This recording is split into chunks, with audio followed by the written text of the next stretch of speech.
DJ जैसे दीवाना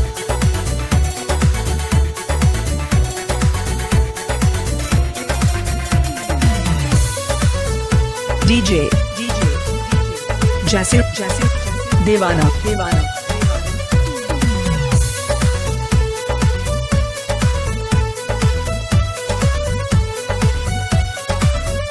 अरे कवन भतर कटानी बापिया के लुभावाले रोजे सुते तानी मच्छरदानी हो ए सखी सुना तारू। अरे कवन भतर कटानी बापिया के लुभावाले रोजे सुते तानी मच्छरदानी हो। कवने हो रूप में बापिया के लुभावाले कवने हो रूप में बापिया के लुभावाले सेज बना करे खरा कुटिए हो। कवन साउतीन मती पियावा के मराले काटियन करे मोर जवानी हो। बीरा हाके याक दस दस ले नगिनिया सेज बना फेरी कर बटिए कटानी बापिया के लुभावाले रोजे सुते तानी मच्छरदानी हो। कवने हो रूप में बापिया के लुभावाले रोजे सुते तानी मच्छरदानी हो।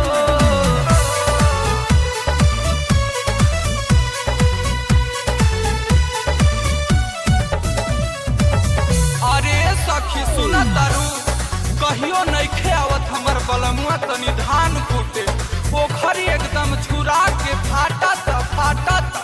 अरे मुआना के तनिको नइखे बुझात कि हमार कनिया कैसे होई हन। तोहार तो भातार बड़ा बढ़िया मिलल बाड़े लेकिन हमार तो किस्मते फूट गइल बा ए सखी। डीजे जैसे दीवाना अरे सबके साजनमा से जिया लभर चभर करे रहरी घूमे आथी रतिए हो।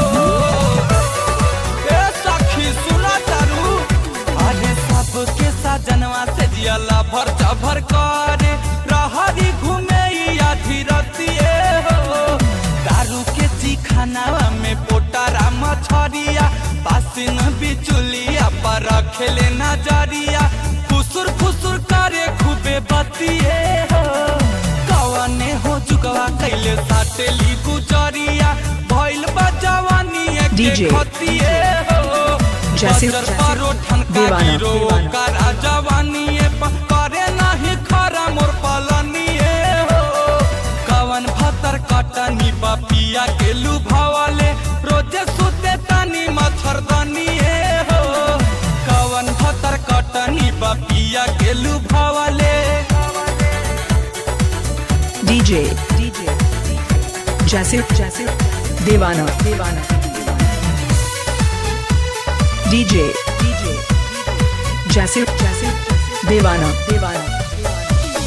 अरे का कहिए सखी हमार रजऊ में तो कौनो गलती नहीं खेनू। हमार रजऊ तो दूध के धोवल बाड़े ई सारा गलती हमरा पूजवे के बुझात बा। हमार रजऊ तो जब आवे लेनू तब मरीचा जरा के उनकर नजर उतारी ले मगर कौनो फायदा नहीं खे सखी।